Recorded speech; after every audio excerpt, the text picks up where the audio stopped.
Eh bien bonsoir, bienvenue du coup à nouveau chez MWM. Effectivement, je remplace Fanny.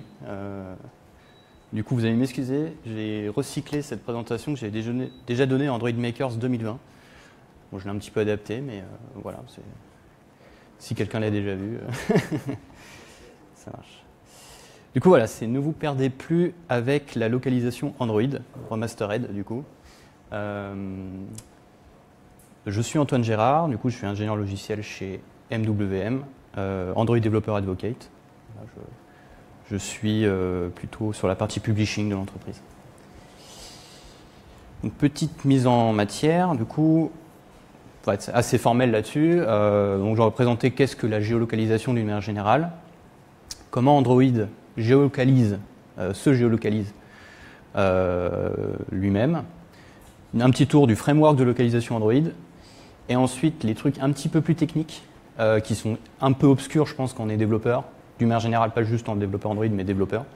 Donc les GNSS Raw Measurement et quelques bonnes pratiques sur la localisation.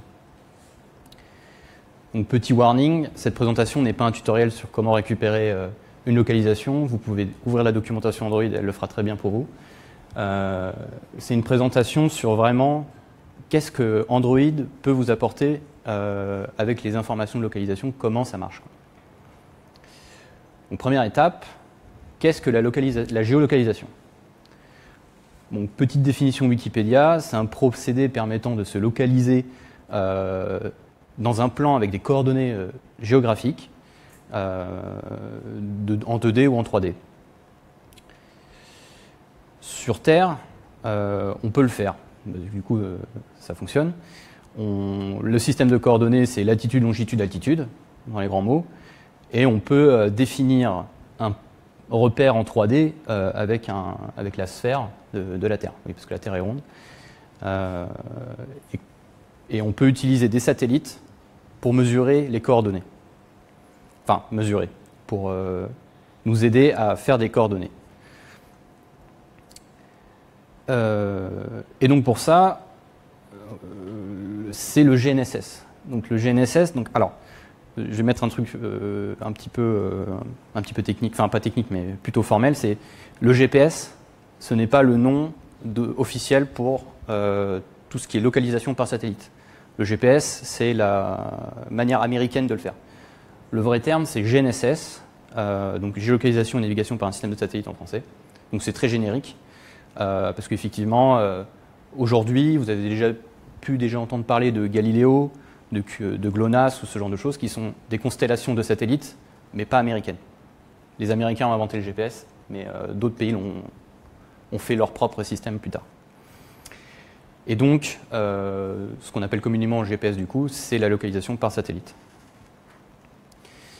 Donc, comment ça fonctionne rapidement? Je ne vais pas rentrer dans les détails, parce que même moi, je n'ai pas tout compris là-dessus. Et derrière, c'est assez compliqué.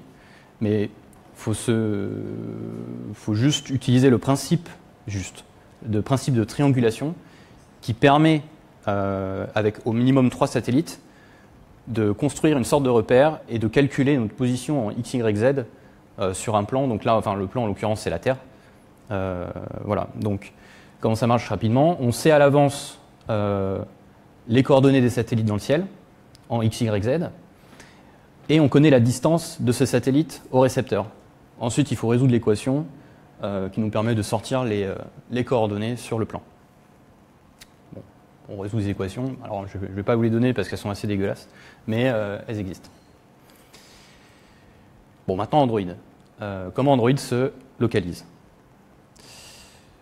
Donc, un smartphone Android, ça a plusieurs entrées. Il y a plusieurs moyens mis en place dans nos bestioles là, qui nous permettent de le faire. Donc déjà, tout d'abord, il y a un récepteur GNSS. Ça, c'est le truc le plus standard. Voilà, c'est on va dire l'attraction principale pour ça.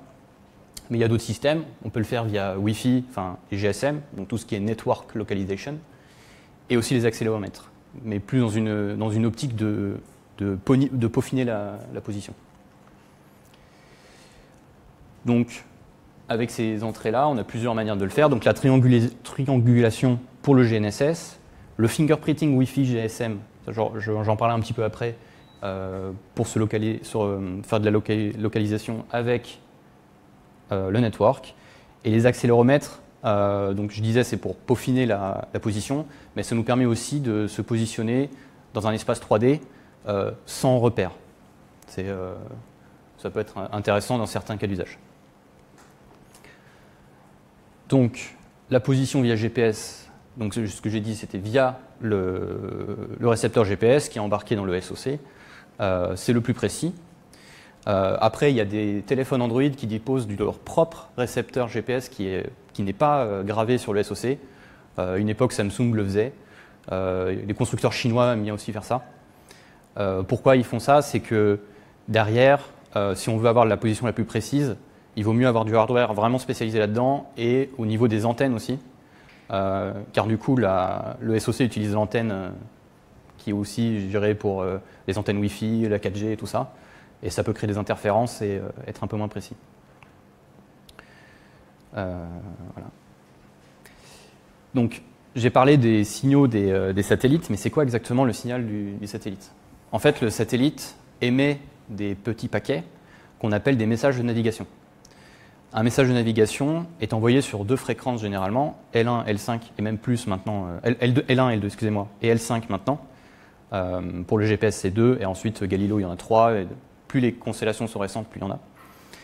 Et un message, c'est ce qu'on appelle un éphéméride, et en fait, ça contient les informations nécessaires à la résolution des équations. Donc techniquement, tout ce qui est temps, parce que le temps est hyper important dans le calcul d'une position, et aussi les coordonnées des satellites. Les satellites savent un peu où ils sont, et ils envoient ces coordonnées-là. Donc, il y a quelques limites à ça. C'est-à-dire qu'un message de navigation, la vitesse de transfert est très très longue, parce que c'est historique. Le GPS, c'est de la technologie des années 80. On parle quand même d'un message à 50 bits seconde. Donc même pour du texte, c'est super long. On estime environ qu'il faut 12 minutes pour recevoir toutes les informations nécessaires pour avoir une position relativement fiable. Et évidemment, les messages ont une durée de vie limitée, parce que forcément, ça évolue dans le temps, les satellites bougent, même le récepteur bouge. Du coup, il faut tout le temps recevoir les trucs en continu. Et du coup, ça consomme une énergie folle. Vous le savez très bien, quand vous utilisez la localisation sur votre téléphone, la batterie, elle fond. Et aussi, c'est peu réactif dans le cas d'un déplacement. Et plus on se déplace vite, moins ça sera précis. Du coup, il y a quand même des astuces pour pallier à ces problèmes-là, notamment l'assisted GPS, qui en fait met à disposition en avance les données que les satellites envoient. Donc les récepteurs se connectent à Internet. Il y a des serveurs spécialisés dans ça qui mettent à disposition ces messages-là. Et voilà, donc c'est plus rapide déjà pour obtenir les informations. Ensuite, les algorithmes de calcul peuvent entrer en jeu. Mais ça ne suffit pas, il faut quand même le signal extérieur pour que les horloges se synchronisent en fait. Je ne vais pas aussi rentrer trop dans le détail dans pourquoi le temps est très important, mais il faut, si je peux le dire quand même, j'ai dit dans la slide d'avant, on calcule la distance entre le satellite et le récepteur. Et pour ça, en fait, il faut le temps. Tu es obligé de le savoir, parce qu'on sait la vitesse à laquelle se déplace le signal, c'est environ la vitesse de la lumière. On peut déduire la distance grâce à ça. Donc les horloges sont hyper importantes. Aujourd'hui, tous les devices Android gèrent la GPS. Et d'ailleurs, peut-être que vous avez déjà trafiqué ces serveurs-là. Je sais qu'à une époque, il y avait des ROM Android qui permettaient de choisir certains serveurs pour améliorer la précision. Voilà. Il y a aussi d'autres problèmes qui sont inhérents à l'architecture même du système de localisation par satellite. Ce n'est pas purement Android. Par exemple, le problème de multitrajet. Donc ça, c'est un truc assez connu en ville, où quand on se balade dans les immeubles, on n'a pas toute la vision du ciel et on peut avoir des satellites qui sont cachés, ou alors des satellites dont le signal se réfléchit sur les parois, ce qui crée des dissonances dans les temps, c'est-à-dire qu'ils ne sont plus exacts, parce que le temps est plus long qu'il ne devrait l'être. Et aussi, on peut avoir du rejet de signaux, Ou typiquement, si le signal est de mauvaise qualité parce que il a trop été reflété, ou alors peut-être qu'il y a des gens qui émettent du GPS dans la nature, ça peut arriver. Ça peut, voilà. Et après, il y a des sécurités qui sont mises en place dans les couches logicielles. Donc, excusez-moi, cette slide n'a pas lieu d'être. Hop, on passe à la suivante. Donc ça, c'était la partie GPS. Ensuite, il y a la partie Wi-Fi Bluetooth. Donc ça, c'est un truc un peu plus simple à comprendre.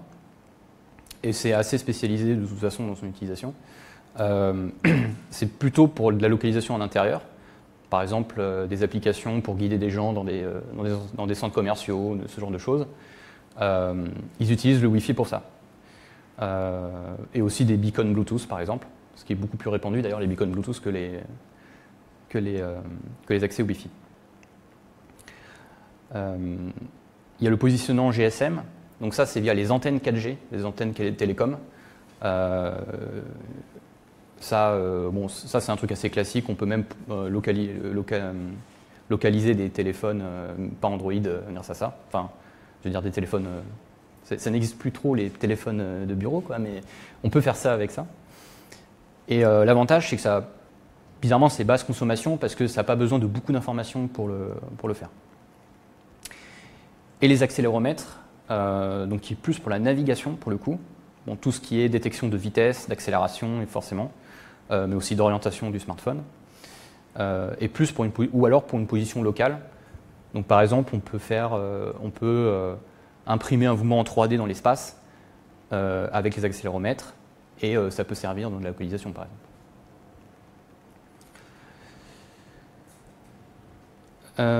Pour revenir un petit peu sur la localisation Wi-Fi, parce que c'est quand même assez intéressant, donc il y a plusieurs manières de le faire. C'est de mesurer déjà la puissance du signal de ton routeur Wi-Fi.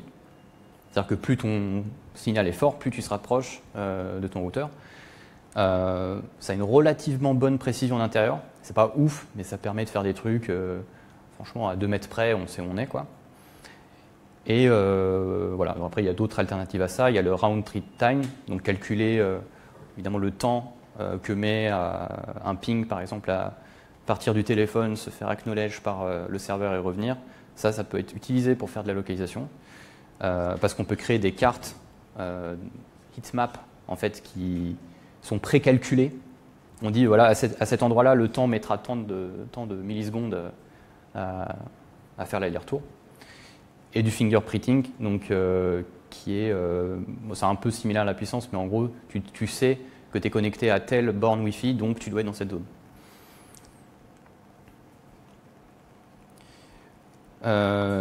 Les antennes GSM Wi-Fi, donc j'ai remis Wi-Fi là, mais c'est pas la même chose. Là, c'est vraiment avec le réseau en lui-même, c'est-à-dire ton adresse IP, on sait où tu es connecté. Donc c'est déjà ça avec des requêtes avec serveur, donc tu es obligé d'avoir Internet pour faire ça. Et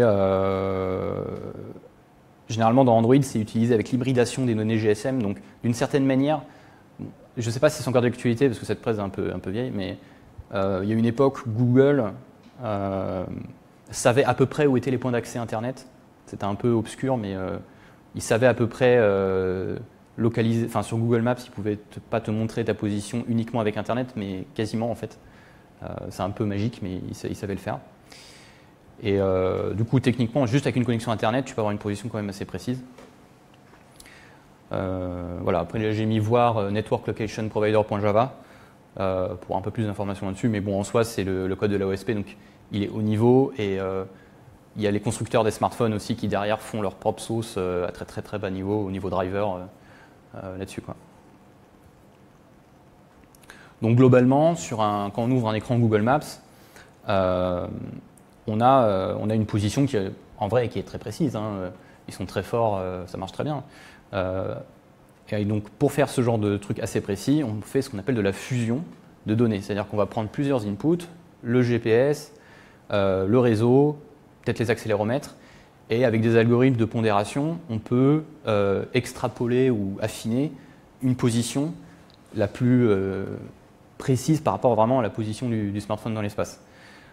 Ça, évidemment, c'est des algorithmes qui sont plus ou moins compliqués. On peut prendre juste des confiances en mettant des poids sur une input, en disant bah, tiens, là je suis dehors, j'ai un très beau ciel, du coup j'ai un signal GPS très fort, du coup je vais mettre une grosse pondération sur la position GPS en disant que celle-là c'est vraiment la vraie bonne position, et ensuite utiliser le network pour confirmer ou infirmer si c'est bon, quoi.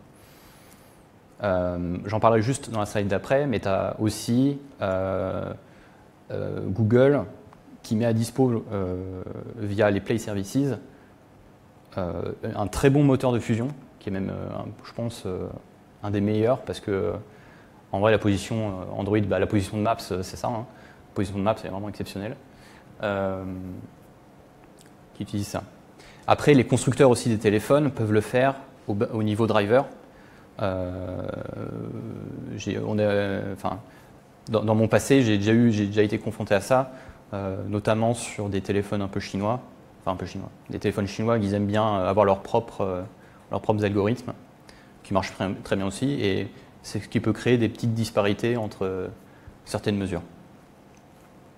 Donc ça, après, il faut les voir à très bas niveau, dans le code C, C++, des drivers.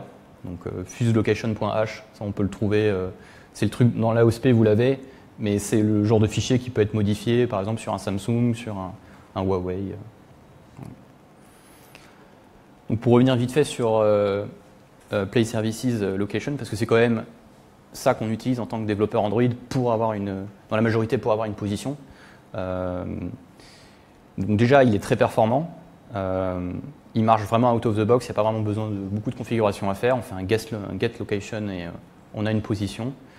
Et derrière, on peut faire un peu plus de choses. On peut faire de la geofence. Donc on peut par exemple déterminer un périmètre, lui dire que voilà, mon application ne peut fonctionner que dans la ville de Paris, par exemple, et tu fais un geofence autour de Paris.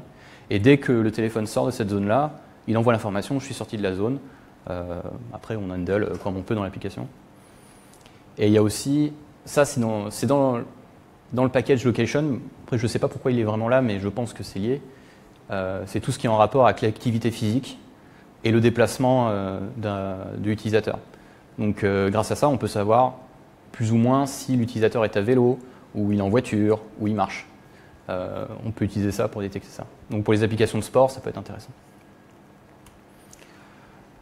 Donc là, j'ai fait un tour sur comment Android, les plusieurs manières que Android utilise pour se positionner. Maintenant, un peu plus en détail dans le framework, comment c'est implémenté. Donc, comme j'ai dit, Google recommande d'utiliser Play Services, c'est normal. Et moi aussi, c'est ce que je recommande à la fin, spoiler alert. Mais parce que c'est très simple et globalement, toutes les apps Android du marché, il y en a beaucoup qui ont, enfin, du moins si tu es sur Play Store, tu as au moins les Play Services. C'est facile et personnalisable, et puis voilà, c'est juste get last location. On a un objet location, altitude, longitude, altitude dedans, vitesse aussi, je crois. Et on peut faire plein de choses déjà avec. Pas besoin d'apprendre la triangulation, quoi. Ça peut se présenter. Alors, excusez-moi, j'ai un peu dépassé, mais du coup, les Play Services. Sinon, on peut utiliser un Location Manager standard mis à dispo dans la OSP. Lui, c'est assez simple aussi. Donc, c'est un service qu'on récupère. On a une callback avec le listener et on a une position aussi. Ça, c'est pour avoir la position, on va dire, Android pure, quoi. Derrière, c'est un petit peu plus découpé que ça. Si on remonte tout le flow par rapport à ce qu'on a dit, donc on part au tout début, récepteur, GNSS ou les autres entrées, donc le network, tout ça. On a le code au niveau driver qui permet de faire le traitement des données, de faire le calcul de la triangulation, tout ce qui est étude des temps, détection de spoofing, ce genre de choses. Tout ça est fait au niveau driver. Et ensuite, on est remonté au niveau de la GPS library, qui va, avec le bridge JNI, donner les infos dans la partie Java, et ensuite Android Location qui remonte ça vraiment au plus haut niveau. Là, j'ai mis un petit encart fusion parce que donc la fusion des entrées, comme j'ai expliqué, peut être fait aussi au niveau driver. Donc c'est pour ça que j'ai mis ça là. Mais après, côté Java, si on utilise les Play Services, la fusion elle est faite côté Java dans les Play Services. Donc ça, globalement, c'est comment c'est implémenté sur Android et aussi comment ça fonctionne, mais en général. Maintenant, on peut rentrer un peu plus dans le détail parce qu'il y a des choses que je n'ai pas encore dit et que je pense que vous ne savez même pas qu'ils existaient sur Android. Enfin, moi, je ne savais pas à une époque. Ce qu'on appelle les raw measurements. En fait, quand je vous ai parlé au début des messages envoyés par les satellites, en fait, c'est ça. Ce sont les paquets, ce que j'appelle les navigations de messages. Ce sont les vraies données des satellites. Ça veut dire que c'est vraiment de la lecture directe de ce qu'envoient les satellites. On peut les avoir sur Android, sans intermédiaire. C'est de toutes les constellations. Alors, de toutes les constellations, tant que c'est supporté par votre smartphone. Mais en 2023, tous les constructeurs supportent tout. Il n'y a pas de problème là-dessus. Donc, les constellations, je les ai mis en bas là. Donc, Galileo pour l'Europe, GLONASS pour la Russie, QZSS, ça c'est pour le Japon. Et tout au bout, c'est Beidou pour l'Inde, normalement. Ah, il y a aussi les Chinois qui ont leur constellation. C'est aussi un requirement dans Android. Depuis Android 7, tous les smartphones doivent mettre à dispo ces informations-là dans le framework. Et après, on a un accès un peu supplémentaire pour les navigations de messages. Ça, je ne vais pas trop en parler. Je ne vais pas trop en parler parce que c'est quasiment plus supporté. Mais il y a aussi d'autres données qu'on peut avoir de manière supplémentaire qui ne sont pas obligatoires pour faire sa position. Et certains appareils peuvent les donner. Donc si on ouvre la classe GNSS measurement.java, on voit tous ces fields.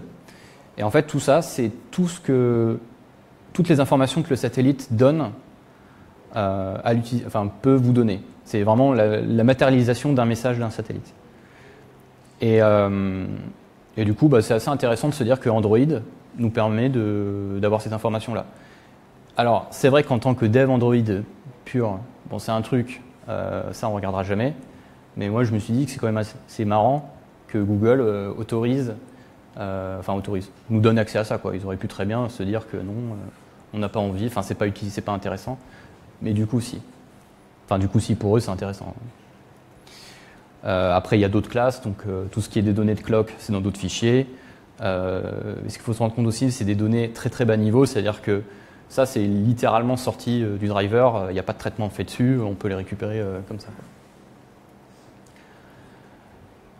Et pour les recevoir, donc Android N minimum, c'est très simple, un listener à donner à Location Manager, pareil pour GNSS Clock et navigation de messages quand c'est disponible.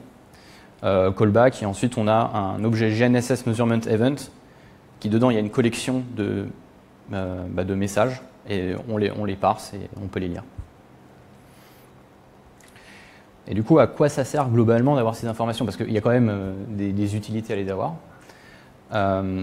Déjà, on peut lister les satellites visibles.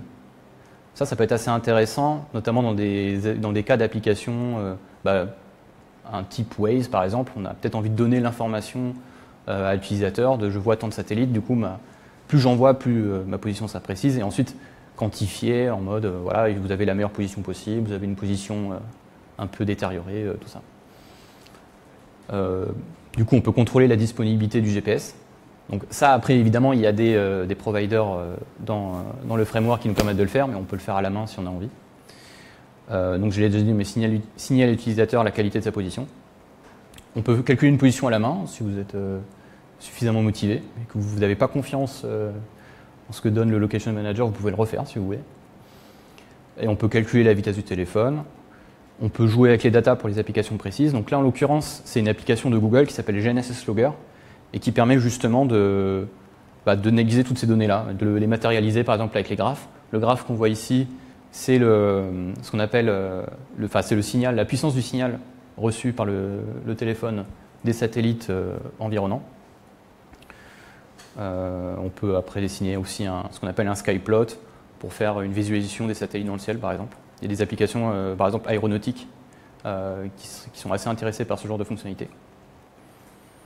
Et puis iOS ne le propose pas, donc pourquoi pas s'en vanter, hein, après tout. Ça peut être un argument supplémentaire.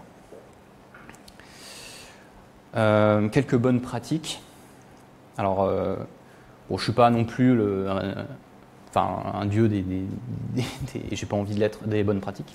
Mais donc déjà d'utiliser Google Services parce que c'est très straightforward, c'est out of the box, ça fonctionne très bien. Après, ça dépend, hein, évidemment, si on a une application qui n'est pas sur Play Store et qu'on n'a pas envie d'utiliser les Play Services, bon, bah, il y a toujours les autres providers que j'ai cités précédemment.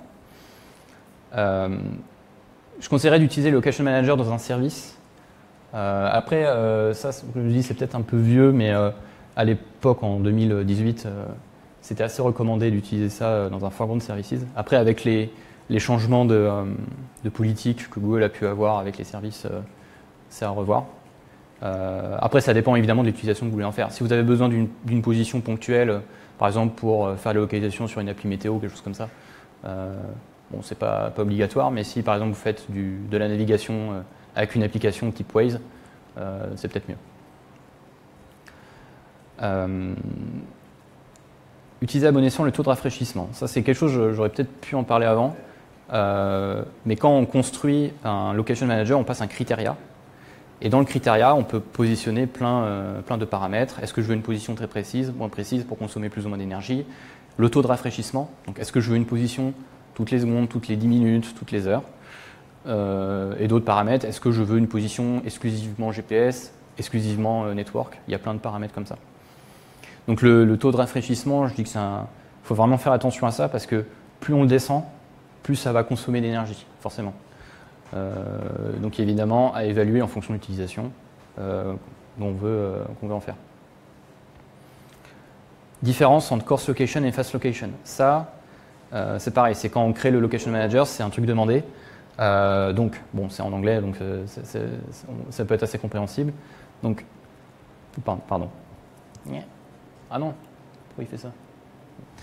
Donc coarse location, c'est position grossière. Là, on s'en fout d'être au mètre près. Typiquement, API de météo, on sait qu'on est à Paris, mais où à Paris, on s'en fiche, on est à Paris. Ça, c'est coarse location. Ensuite, fine location, ça va être plus je suis où dans Paris, justement. Donc, évidemment, cas d'usage. Et donc, comme je disais avant, adapter le provider en fonction du besoin. Le provider, ce que je disais, c'est soit GPS, soit network, par exemple. Par exemple, pour que la météo, pareil, un network, ça peut largement suffire. Petite démo. Alors, la petite démo, ça va être un peu juste l'appli là dont je parlais, GNSS Logger. Je vais vous montrer un petit peu. Screen copy. Donc là, ça, c'est un screen copy d'un Pixel 6 que j'ai ici à la fenêtre. C'est Pluton. Voilà, ça va. Et donc là, on peut voir une courbe en temps. Là, je suis sorti parce que ça fait 20 minutes que le machin tourne. Mais on peut voir au cours du temps les satellites que le téléphone voyait et leur puissance. Et ce qui est assez intéressant, c'est de voir les lignes qui descendent comme ça. Donc là, c'est les satellites en fait, qui sortent du champ de vision du téléphone. Plus ils s'éloignent, moins le signal est puissant. Ce qui peut être intéressant à regarder aussi, c'est au niveau des providers. Donc cette étape-là permet de comparer en fait la précision des providers. Donc typiquement, le bleu ici, c'est le fuse, donc avec toutes les entrées qui sont mélangées, et on voit que c'est le cercle le plus précis. Le vert ici, ça va être le GPS pur. Pourquoi il est peu précis? Parce que là, on est en intérieur. Je reçois très peu de signal de l'extérieur. Du coup, la position est beaucoup moins précise que ce que peut me donner un network, typiquement. Et là, network est précis parce que je suis connecté au Wi-Fi ici, et potentiellement Google sait que cette adresse IP est ici exactement. Donc voilà ce qu'on peut faire avec. Et puis il y a aussi par exemple le skyplot, donc qui nous permet de voir les satellites actuellement au-dessus de nous. Voilà, donc là on peut voir qu'il y a des satellites Galileo en bas, satellite américain, il y a un chinois. Donc là c'est pareil, comme je suis en intérieur, c'est très peu. C'est pour ça que je suis obligé de coller à la fenêtre pour qu'on les voit. Et d'ailleurs on les voit que d'un seul côté, parce que je n'ai que ce bout du ciel. Et évidemment le ciel à gauche, je n'y ai pas accès.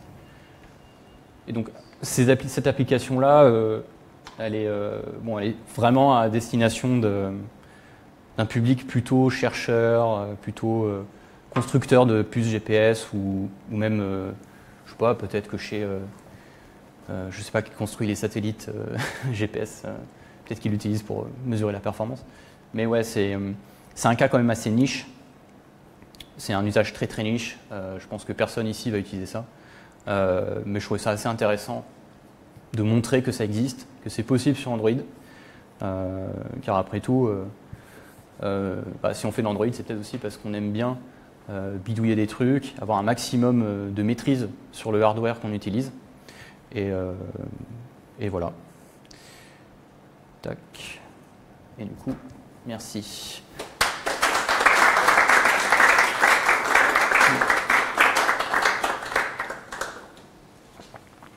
Évidemment, si vous avez quelques questions.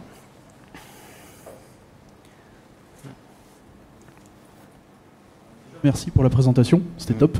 Petite question, tu parlais de se géolocaliser avec le Wi-Fi, mais on est d'accord que techniquement, c'est un lien vers le web. Est-ce que tu sais comment on récupère justement la vraie position, enfin la position d'où est-ce qu'on est sur la Terre juste avec le Wi-Fi? Ouais, alors ce que je disais, c'est que il y a deux manières en fait de se positionner avec le Wi-Fi. Il y aura une manière locale, ça veut dire relative à la Terre, et une manière plus précise, on va dire standard. Et là, comme je disais, pour la manière plus standard, c'est parce que, du moins avec le Fuse Location du Play Services, Google, ce que j'ai dit, est au courant de où sont certains points d'accès Internet. Et justement, comment...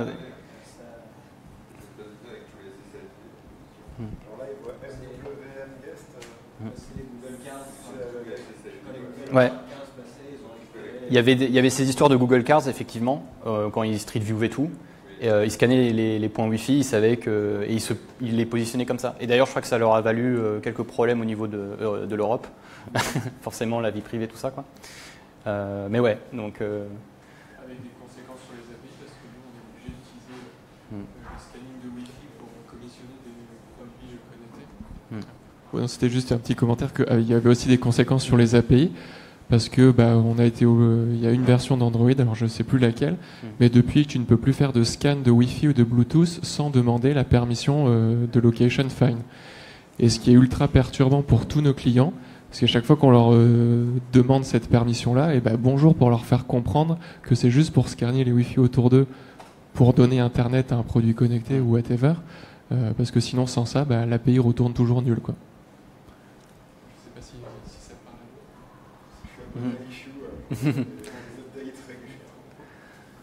Voilà, et après pour la partie relative, là par contre c'est un peu plus compliqué à mettre en place. Typiquement on pourrait imaginer une application pour se positionner dans les locaux de MWM.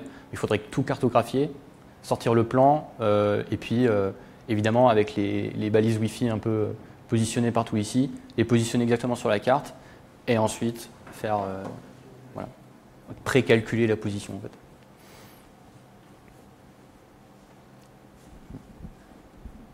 J'avais deux questions. La première, c'est est-ce que tu as entendu parler d'ultra wideband? C'était une question sur Twitch qui demandait est-ce que l'ultra wideband ça pourrait aider? Alors moi, j'ai pas trop entendu parler. Je sais pas si c'est en rapport avec les Wi-Fi, les réseaux Wi-Fi. J'ai regardé vite fait sur Wikipédia. Il y a effectivement, ça doit être LoRa, ouais. Il y a des histoires de géoposés, mais bon, bref. Et la deuxième question, c'est est-ce qu'on pourrait utiliser le GPS dans l'espace, dans la théorie, tu vois, vu que c'est de la triangularisation, si on est dans l'ISS, est-ce qu'on peut utiliser le GPS? Je pense qu'au niveau de l'ISS, on pourrait le faire. Il faudra sans doute avoir des algorithmes de correction là-dessus pour corriger le décalage de 200 km, je crois ou 120 km, je ne sais plus, mais il y a quand même cette altitude qui joue. Après, techniquement, ça ne fonctionne que sur Terre. Donc évidemment, sur la Lune, ça ne marchera pas. Il faudra faire une constellation autour de la Lune. C'est un problème de signal, en fait. Non, c'est juste que les satellites en fait, tournent autour de la Terre et sont orientés vers le sol, en fait. Donc évidemment, sur la Lune, on ne détectera pas ces signaux. Il faudrait lancer des satellites autour de la Lune pour refaire la même chose. Il faut les retourner de manière régulière. Après, ça risque d'être un peu compliqué quand même. Ok, merci. Moi, j'avais une petite question aussi. Je passe le micro, mais des fois j'en pose. Juste à tout hasard, est-ce que tu sais, une constellation, c'est combien de satellites à peu près? Alors la constellation GPS, environ, il y a un nombre standard parce que les Américains ont fait ça comme ça, c'est 32 satellites. Donc pour couvrir toute la Terre, il faut 32 satellites.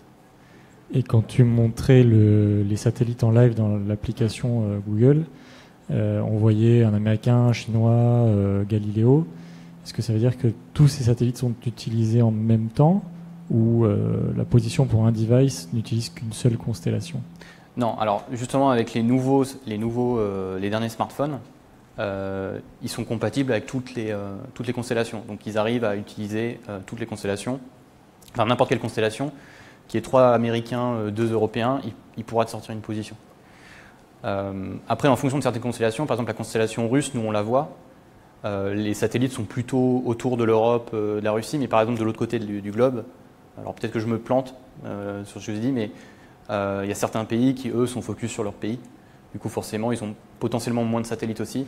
Et surtout, ils sont dans des orbites qui montrent qu'ils sont tout le temps, comment dire, orientés vers leur pays, en fait. Donc, ils tournent à peu près en même temps. Voilà.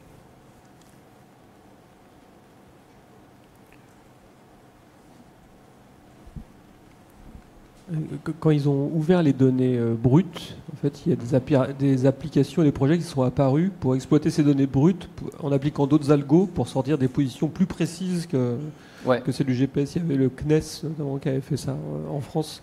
Mais c'était en... Je ne sais pas de quand ça date. Ça doit être à part de la Android 7. Donc, et je ne sais pas si c'est encore d'actualité ça aujourd'hui. Oui, alors justement, je voulais en parler à un moment. Google, alors ce que je disais, c'est que Google le fait parce que Google travaille beaucoup justement dans la recherche sur tout ce qui est la science du positionnement. Et ils ont un concours annuel qu'ils ont lancé il y a quelques temps qui s'appelle le Decimeter Challenge et qui en fait met à l'épreuve en fait plus des équipes de chercheurs, des étudiants en école pour sortir les algorithmes qui permettent d'affiner au mieux la position. Du coup, comment ça marche ces concours-là, c'est qu'ils mettent à dispo. Alors déjà, ils mettent à dispo des jeux de données mesurés par des smartphones Android. Et ensuite, ils demandent à des chercheurs de faire des algorithmes pour avoir une position le plus précise possible. Et effectivement, il y a beaucoup de recherches. Si cette présentation existe, c'est parce que dans mon passé, j'ai travaillé dans une entreprise qui faisait justement du positionnement. Et ils développaient des solutions de positionnement en intérieur. Et moi, je devais faire une appli Android pour exploiter ces données-là. Donc c'est pour ça que j'ai dû m'informer dessus parce que j'ai dû lire moi-même justement les raw measurements parce que comme on a notre propre système, comme ils avaient leur propre système de diffusion de signaux, il fallait l'interpréter à la main, donc il n'y avait pas le choix. Donc effectivement, dans des cas vraiment très particuliers comme ça, avoir ce genre de choses sur Android, c'est quand même vachement cool.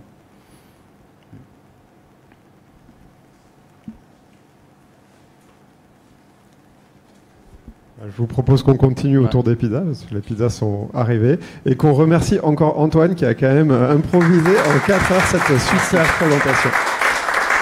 Donc,